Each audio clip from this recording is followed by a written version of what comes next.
Hello everyone, welcome to IAS Gyanshala.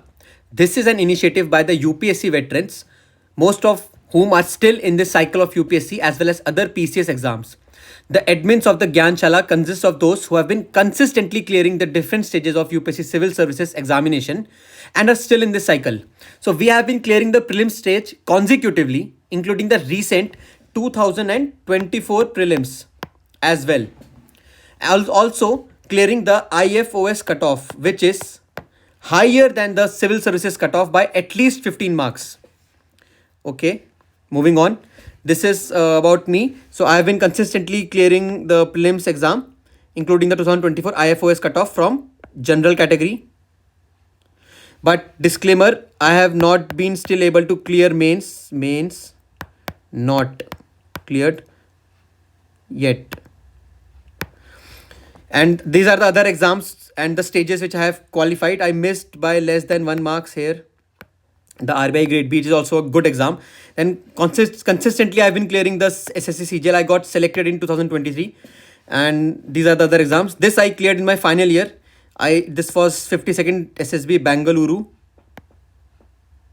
I got in the merit list, but I did not join because I wanted to pursue civil services. Anyways, moving on. Let me just clear this out. The agenda of this video. Okay. First, to give insights about the current trends and strategies for the prelim stage. I know that exam की date आ गई है which is 25 मई और जैसे जैसे exam pass आ रहा है तो बहुत ज़्यादा एनजाइटी भी रहेगी और नई नई अब ट्रेंड्स भी यूपीएससी चेंज कर रहा है. It is also involving in this exam like you must have seen the latest trends which will talk about in later part of this video. Then what works, like this video will be about my personal experience and lessons which I have learned along this journey. कि मुझे इतना time लगा इस exam को समझने में. I have also failed prelims in past but एक time जब समझा तो फिर वो निकलता ही गया, वो कभी प्रॉब्लम नहीं रहा. तो क्या काम कर रहा है वो बताना मेरा और मेरे जो साथ के एडमिन्स हैं, क्योंकि वो सब हम लगातार निकाल रहे हैं इस एग्ज़ाम के प्रिलिम स्टेज को, तो लगातार निकाल रहे हैं. Also to alleviate the fear. अब मुझे पता है काफ़ी कॉम अभी एनजाइटीज़ हैं इस स्टेज को लेके, तो इस एजेंडा रहेगा कि इसका पूरा खोल के बता दिया जाए कि देखो ये चीज़ें हैं. Disclaimer, it is not necessary that it will work for everyone but it has worked for at least all my knowns and the admins. So हमने ये वीडियो काफ़ी ज़्यादा रिसर्च करके बात करके बनाई है. Moving on. Okay, moving on. So why maximum people fear the prelim stage. The first reason is the high failure rate. Why? Because approximate 10 lakh fill this form, around 5 to 6 lakh appear, but only 10,000 to 12,000 clear the prelims. The success ratio is only 2 to 3%, which is very low. तो इस डर से कि हम fail कर जाएंगे तो इसलिए डर रहता है. Second, the years of struggle. You must have seen the aspirants still stuck in this cycle of prelims for at least more than 4 years. 4 साल से prelims ही नहीं निकाल पा रहे हैं वो लोग, या फिर ऐसे लोग जो prelims निकाल रहे हैं but they are cut off के बहुत पास निकालते हैं वो prelims को, तो अगले साल फिर से वो prelims फेल कर जाते हैं, तो कंसिस्टेंटली नहीं निकाल रहे. सो यही मेरा वीडियो का पर्पस रहेगा कि बताना कि हम ऐसा क्या कर सकते हो कि आप एटलीस्ट कट ऑफ से मोर than 15 marks above cut off रहे, ताकि आप IFOS की भी कट ऑफ क्लियर कर जाएं. Okay, then you must have seen the consistent success. Like बहुत लोग ऐसे हैं जो हर बार प्रीलिम्स निकाल लेते हैं, भले ही मेंस ना निकाल पाएं लाइक मी, बट वो प्रीलिम्स तो निकालते हैं, उसका डर नहीं रहता प्रीलिम्स का उनको. तो ऐसा क्यों है? क्योंकि आई विल शेयर माई एग्जाम्पल. मेरे जो 2023 प्रीलिम मेंस का बैच है जो टेलीग्राम पे, और 2024 का, इसमें बहुत सारे कॉमन एस्पिरेंट्स हैं जो हर बार प्रीलिम्स निकाल रहे हैं. तो ऐसा क्या अलग कर रहे हैं उस बारे में बात करना, क्योंकि इस टाइम पर भी साइकिल के अंदर ही हैं तो बेटर बता पाएंगे कि क्या क्या लेटेस्ट पैटर्न के हिसाब से क्या चेंजेस आए हैं और किस तरह अप्रोच करना चाहिए 2025 के एग्ज़ाम को. ओके, क्योंकि आप जब पूछोगे ना इन लोगों से कि आप क्या अलग कर रहे हो, तो एक जवाब ऐसा मिलता है कि बताता हूँ. कॉमन आंसर आपको ये मिलेगा कि सोर्सेज आपके वही सेम है, एनसीईआरटी है फॉर एग्जांपल, या फिर वो बोलेंगे कि इन टॉपर को फॉलो कर लो, टॉपर के नोट्स फॉलो कर लो, बट वो फिर भी हर बार निकाल रहे हैं, बट वी फेल, हम नहीं निकालते. So they clear it every time, but others fail despite same sources. तो इस बारे में बात करेंगे हम कि ऐसा क्या हो रहा है. ठीक है, let me just clear this.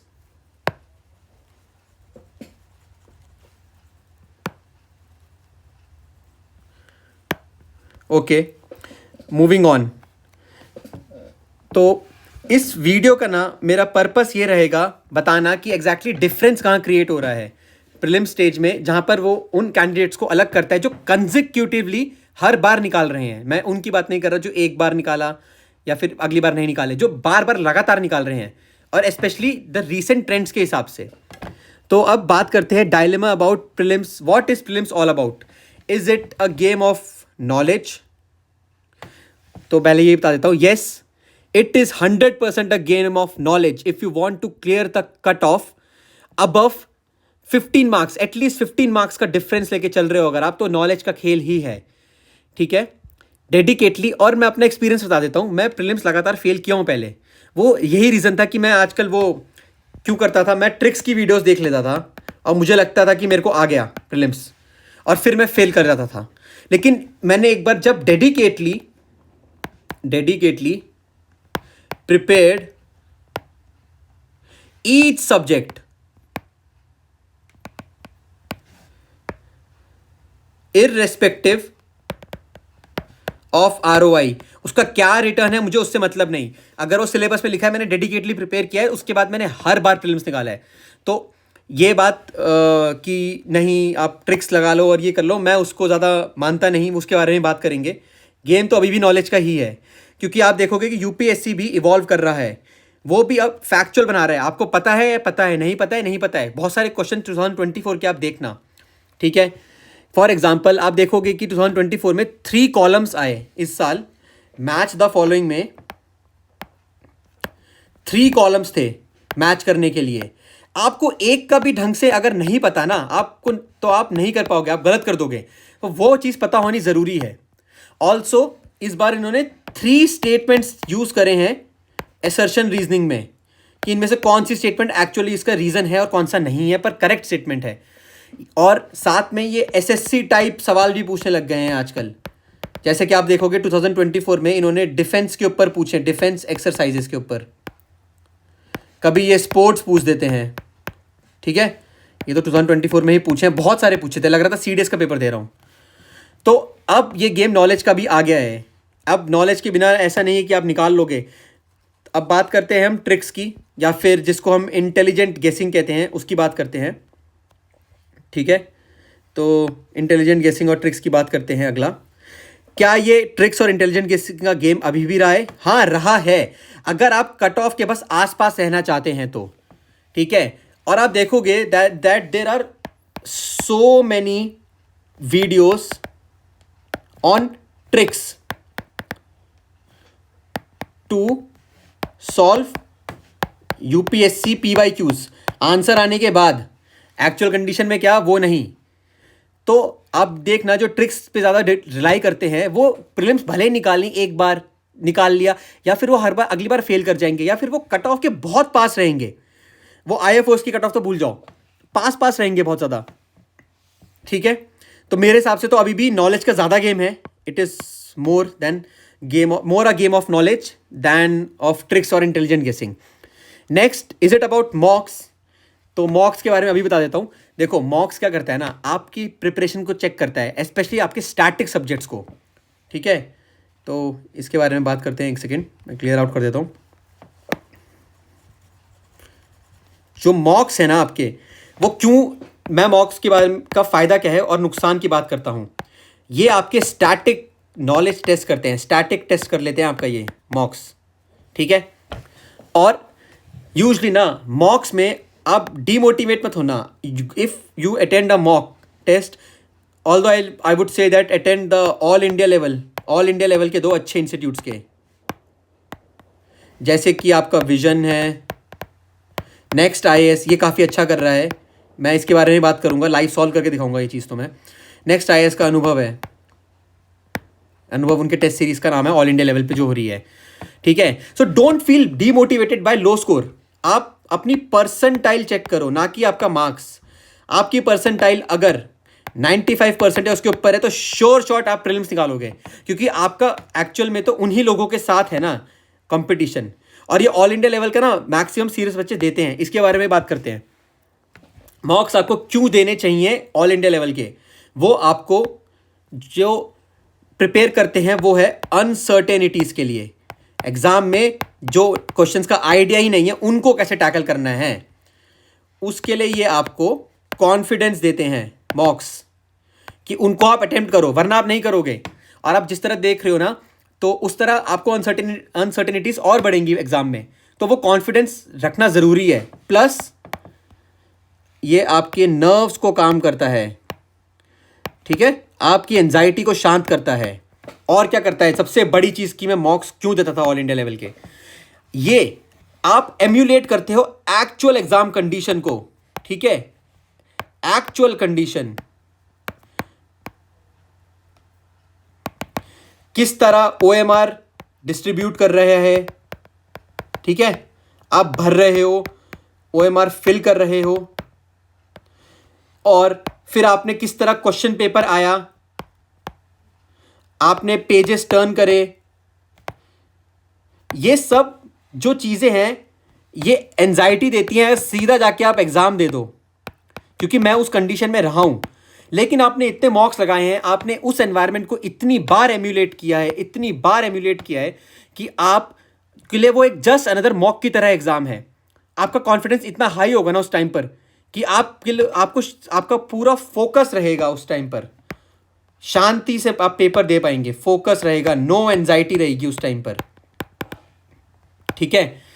अब बात करते हैं कि मॉक्स जो हैं उनका ड्रॉबैक क्या है। ड्रॉबैक की बात भी अभी बता देता हूं कि डीमोटिवेट करता है अगर लेस मार्क्स आते हैं तो, ठीक है, पहला तो यही है। Plus unable to replicate the actual paper,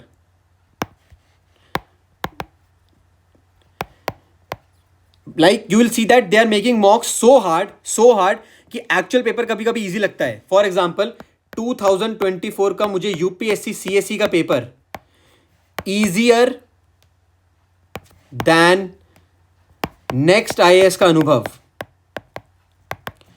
I will share my score as well. इस टाइम में तो 5th अनुभव 5 में तो अंडर 100 रैंक आने लगी थी और परसेंटाइल बहुत हाई थी, तो मैं समझ गया था कि हाँ प्रीलिम्स तो पक्का निकल रहा है। That was the confidence I was carrying. I told my father as well कि निकल जाएगी स्टेज, क्योंकि इतनी बार वो एम्यूलेट कर दिया, परसेंटाइल अच्छी है, उन्हीं लोगों के साथ कंपटीशन है मेरा, ओके। ऑल्सो मॉक का एक फ़ायदा और है, मैं बताता हूँ क्या। ये आपको हेल्प करता है, यहाँ लिख देता हूँ, मॉक्स आपको जज करने में हेल्प करते हैं कि आपको कितने क्वेश्चंस करने हैं एक्चुअल एग्जाम में। जज करने में number of questions to B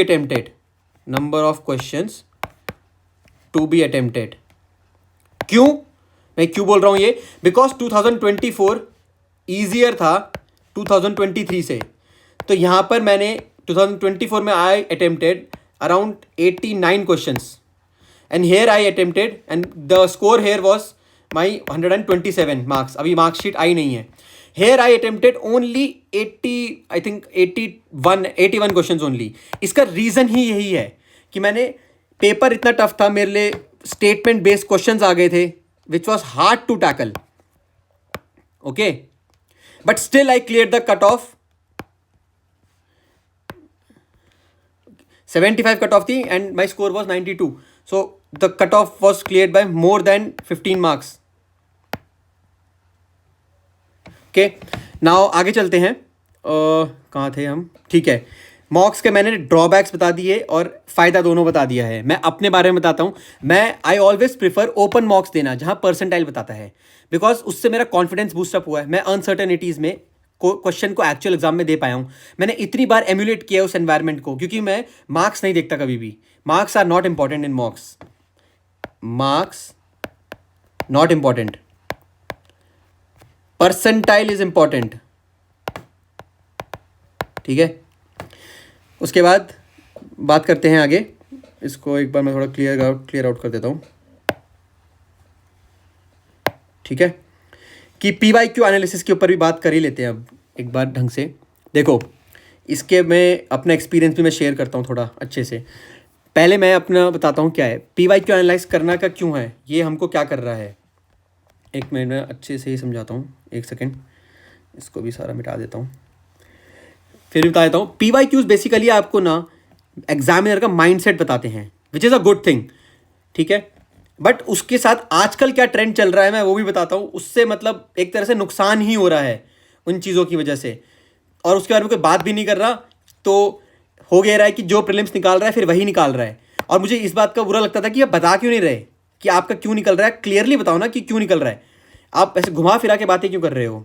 ठीक है, तो इसके बारे में भी बात करते हैं PYQs के बारे में कि हो क्या रहा है आखिर PYQs में.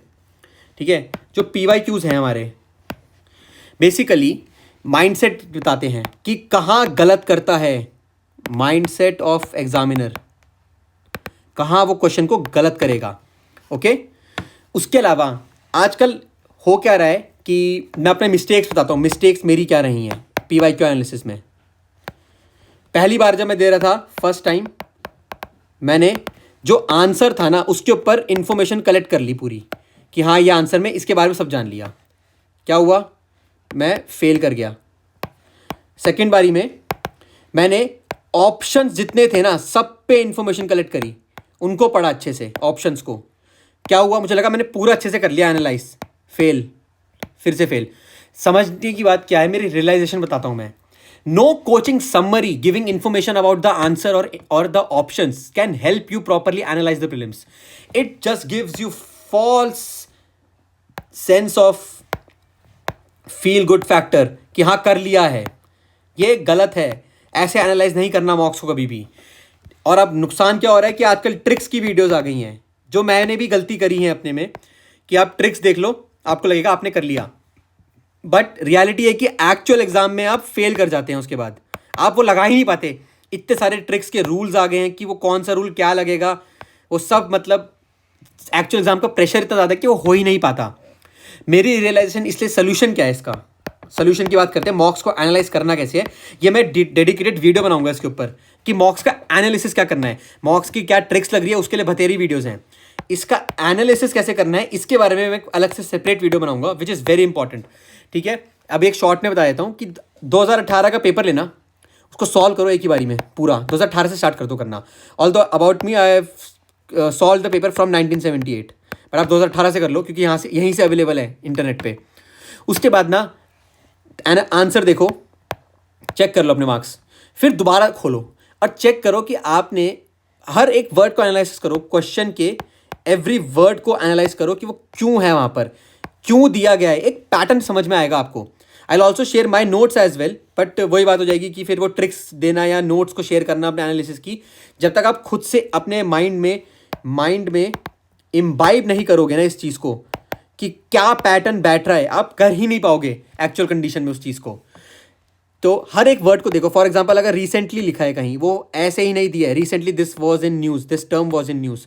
ये रिसेंटली का कुछ मतलब है, ऐसे ही नहीं दे दिया ये वर्ड. और कहाँ वो रिसेंटली नहीं लगा रहा, तो डिफरेंस वहीं पता लग जाता है. जैसे फॉर एग्जांपल मैं अभी जैसे मुझे कुछ एक याद आ रहा है, मैं वो बता देता हूँ. जैसे कि कंटिन्यूटी फैक्टर रहता है आपका एग्जाम में, ये रिसेंटली कोई टर्म आ गया. फॉर एग्जांपल यहाँ पर ना इकोनॉमी का क्वेश्चन चल रहा है, कोई क्वेश्चन था इकोनॉमी का. अगला क्वेश्चन आता है रिसेंटली दिस टर्म, दिस एक कोई टर्म है, सॉरी ना my hand writing is not that good.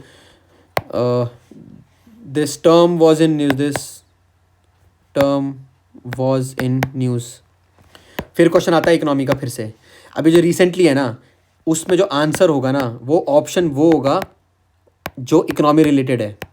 अब ये इंटेलिजेंट गेसिंग या ट्रिक हो कह सकते हो बहुत लोग, हाँ है ये ट्रिक, बट ये चीज़ ना इम्बाइब करना, उसी वक्त तुरंत पकड़ना पिछले क्वेश्चन को और नेक्स्ट क्वेश्चन को देख के, ये सिर्फ जब तक आपने खुद से एनालाइज नहीं किया ना आप नहीं कर पाओगे.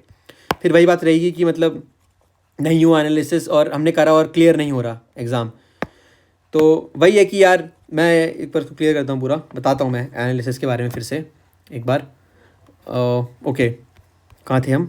हाँ, तो एनालाइज कैसे करना है मॉक्स को, हर एक वर्ड को देखो, आप खुद के नोट्स बनाओ इसके ऊपर ना, मॉक्स हर ईयर वाइज नोट्स बनाओ, और ईयर वाइज बनाना, ईयर वाइज, ताकि आपको ये पता लगे कि हर बार पैटर्न चेंज कहाँ हो रहा है, पैटर्न आइडेंटिफाई कर लोगे आप उसमें, ठीक है, कि कहाँ अच्छा इस बार ये पैटर्न चल रहा है इसका इस टाइम पे, वो आइडेंटिफाई करना बहुत ज़रूरी है, ठीक है।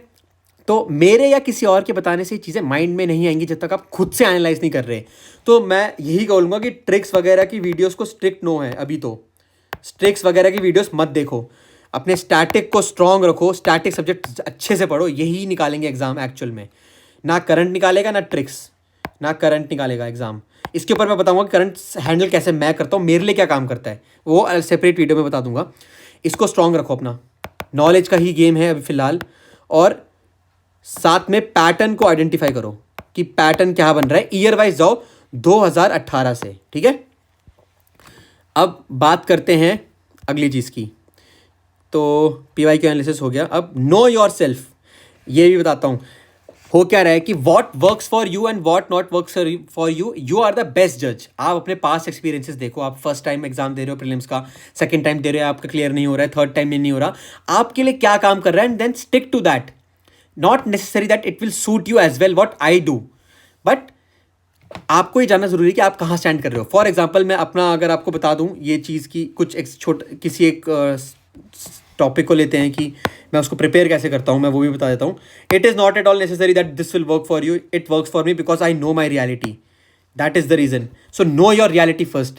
फॉर एग्जाम्पल जो मैं अब कंपेयर करता हूँ, जो मेरे साथ ही एक और है मेरा फ्रेंड, ठीक है, वर्सेस मी, इस बंदे का ना लेस प्रिपरेशन से भी प्रीलिम्स की फॉरेस्ट कट ऑफ भी निकालता है ये हर साल, less preparation yet forest cut off निकलती है इसकी।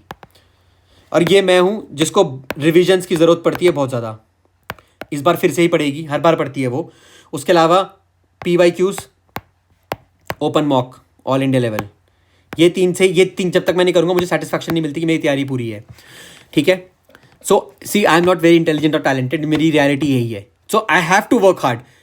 तो लेकिन इसका जो प्रिपरेशन का तरीका है वो अलग है, ये निकालता है, कम पढ़ के भी निकालता है इसकी नॉलेज, क्योंकि इसने एक बार में इतना बढ़िया तैयारी करी है। और यही मतलब आपको समझना है कि आपको क्या आपके लिए काम करता है। फॉर एग्जांपल मैं एक चीज़ और एग्जांपल देता हूँ, करंट अफेयर्स के लिए भी बता देता हूँ। दिस कैन बी समथिंग कि आप शायद मेरे से एग्री ना करें, बट मेरा तो यही मानना है यार, मेरा तो ये एक्सपीरियंस है, क्योंकि तभी मेरा प्रीलिम्स निकला है, मैं वो भी बता देता हूँ। फॉर द करंट अफेयर्स ना, मैं ये फॉलो ही नहीं करता हूँ, चाहे वो PT हो जाए, चाहे वो मंथली मैगजीन हो, ठीक है, मैं नहीं करता इनको फॉलो बिल्कुल भी, ठीक है। मैं अपने खुद के नोट्स बनाता हूँ, उसका भी एक तरीका है बनाने का, कि मैं 3 सेपरेट कॉपीज़ रखता हूँ, हर कॉपी को 2 पार्ट में डिवाइड करता हूँ, और कैसे कैसे करता हूँ एक सेपरेट वीडियो में बता दूंगा इसके बारे में, ठीक है। सो नो योर सेल्फ, आपके लिए क्या काम करता है, किसी के लिए मंथली मैगजीन कर सकती है, किसी के लिए PT कर सकती है, तो उस पर स्टिक रहो, इधर देखना ही नहीं। साथ में मॉक्स जो आपके होते हैं ना, उनका एक फ़ायदा और है कि आपको करंट अफेयर्स बहुत ज़्यादा वो कवर अप करा ही देंगे। ऑल सो लास्ट के 2 महीनों में ना, लास्ट 2 मंथ्स में होता क्या है, एक ना रिफाइंड मटेरियल मिलता है सारे करंट अफेयर्स का, सब्जेक्ट वाइज, IR की location in news, example location in news जितनी भी हैं, हर साल निकलता है, साल फिर आएगा, कोई ना कोई कंपाइल कर ही देता है इनको, टेलीग्राम पे फिर यही सब चलता है, पर कोई पता नहीं यूज़ क्यों नहीं करते लोग इन चीज़ों को, ठीक है। जैसे एग्जाम्पल देता हूँ मैं, 2024 में एक क्वेश्चन था कि ना पीट लैंड के ऊपर, और उसका आंसर ना डेमोक्रेटिक रिपब्लिक ऑफ कॉम्बो था, क्योंकि एक 3 बेसिन समिट हुआ था, बट व्हाट हैपेंड वाज उसमें एक ऑप्शन था अमेजोन, ठीक है, तो मैक्सिमम बच्चों ने अमेजोन आंसर मार दिया था उसका, और वो मेरे नोट्स में भी था करंट अफेयर्स के। तो मुझे लगता है कि मेरा जो मैं करता हूँ अपने करंट नोट्स को करंट अफेयर्स के लिए, वो मेरे लिए बेटर है, मैं उन्हीं को फॉलो करूँ, उससे मैंने ये मारा था सही। मैं एग्जांपल दे रहा हूँ कि क्या मेरे लिए काम करता है, नॉट नेसेसरी आपके लिए वो काम करे। In the nutshell, analyse what works for you and not what not works for you, okay. Again moving on, आगे चलते हैं थोड़ा यार, बहुत लंबी वीडियो हो जाएगी, इसको मैं थोड़ा हटा देता हूँ, ठीक है। नेक्स्ट आगे चलते हैं, वे फॉरवर्ड क्या है देखो। अभी का टाइम ऐसा है ना कि जो आपका ये है टाइम कंस्ट्रेंट है, क्यों है? मेंस अगस्त में है। कब है मेंस इस बार? मेंस आपका है 22 अगस्त, ठीक है, बहुत कम टाइम है ऑलरेडी। मेरा जब मेंस हुआ था इस साल वो सितंबर में था 2024 में। इनफैक्ट मेरा 2023 में भी सितंबर में ही था। ये बाद में हुआ था, ये पहले हुआ था, लेकिन इस बार अगस्त में है, टाइम कम है। तो आपको ना कोशिश करने की प्रीलिम्स में हाई मार्क्स आए। क्यों? बिकॉज जब हाई मार्क्स आते हैं ना, तो जब रिजल्ट नहीं आता तो उसके बीच का जो गैप है ना, उसमें आप मेंस की प्रिपरेशन शुरू कर सकते हो। फॉर एग्जांपल 2024 में मैंने 16 जून को दिया था प्रीलिम्स, रिजल्ट आया था उसका 1 जुलाई को। इतना जो टाइम गैप बीच का रहा ना, वो एनजाइटी में ही बीतता है बहुत लोगों का, बट मैंने मेंस की प्रिपरेशन स्टार्ट कर दी थी। Although my option is not working which is some another story, ठीक है। और उसके बाद आगे चलते हैं। तो आपको हाई स्कोर करना है, at least more than 15 marks above cut off, तब ये एंजाइटी नहीं रहेगी। और ये हो सकता है, it is doable, trust me, it is doable. अब चेंजिंग ट्रेंड्स देखो, इस पर चेंजिंग ट्रेंड्स कैसे हैं। 2023 में स्टेटमेंट बेस्ड क्वेश्चन थे, 2024 में इन्होंने मैच द फॉलोइंग में 3 चीज़ें पूछी एक साथ। स्टेटमेंट बेस्ड में स्टेटमेंट और रीजनिंग में 3 स्टेटमेंट डाल दी इन्होंने इस बार। तो मैं होप कर रहा हूँ कि ये वाली चीज़ें और बढ़ेंगी इस साल 2025 में, क्योंकि ये इनिशियली है। और ये statement based one only two वाली चीज़ें जो थी वो कम कर दी इन्होंने, क्योंकि उस पर काफ़ी बैकलैश मिला था 2023 में। Anyways, my next video content क्या रहेगा मैं वो बात करता हूँ अब फटाफट। एक तो मैं अपने सोर्सेज शेयर करूँगा, बोथ स्टैटिक के और करंट के, और मैं इस साल भी क्या ही करने वाला हूँ। If I give this exam in 2025 तो मैं क्या सोर्सेज को फॉलो करता हूँ, मेरे स्कोर्स का जो भी मेरे मार्क्स रहे हैं, एज वेल एज जो मैं मॉक दे रहा हूँ, दिए थे मैं लास्ट ईयर, वो भी, और उसकी परसेंटाइल क्या रही। आई attempted this next IAS open mock held on January 5th. I was actually preparing for my SSC mains which was on 20th of Jan. तो मैं बस ये एग्ज़ाम देने चला गया था कि अपनी चेक करने के लिए अभी कितनी प्रिपरेशन है। So I actually make a video on live कि मैंने सॉल्व कैसे किया उस एग्ज़ाम को। मैं ये क्यों बता रहा हूँ, देखो PYQs को ना आंसर्स आने के बाद हर कोई ट्रिक से बता देगा कि ऐसे ऐसे कर दिया, बट एक्चुअल कंडीशन में आपने किस तरह किया वो बहुत ज़रूरी है। कि आप सिली मिस्टेक्स करो एग्जाम कंडीशन में, उसके बाद भी आपका स्कोर इतना रहेगी, कट ऑफ के हाई रह रहा है, सिली मिस्टेक्स के बाद भी वो होंगी ही सिली मिस्टेक्स, कोई 100% एफिशिएंट नहीं होता, ठीक है। Also I will make videos on the open मॉक्स, जो भी मेरा स्कोर रहा है, मैं क्या रहा हूँ ओपन मॉक्स में, और ग्रेजुअल इंप्रूवमेंट कैसे कैसे होती है ओपन मॉक्स में। तो next video will be on the next IAS open mock which I give offline on January 5th, and मेरा स्कोर एंड परसेंटाइल क्या रहा है वो भी बता दूंगा। एंड लास्ट के 1.5 मंथ्स में इस पे फोकस करेंगे PYQ एनालिसिस में, और मैं अपने नोट्स शेयर कर दूंगा PYQ एनालाइज कैसे करना है। How to analyse is very important, ना कि एनालिसिस देख लेना,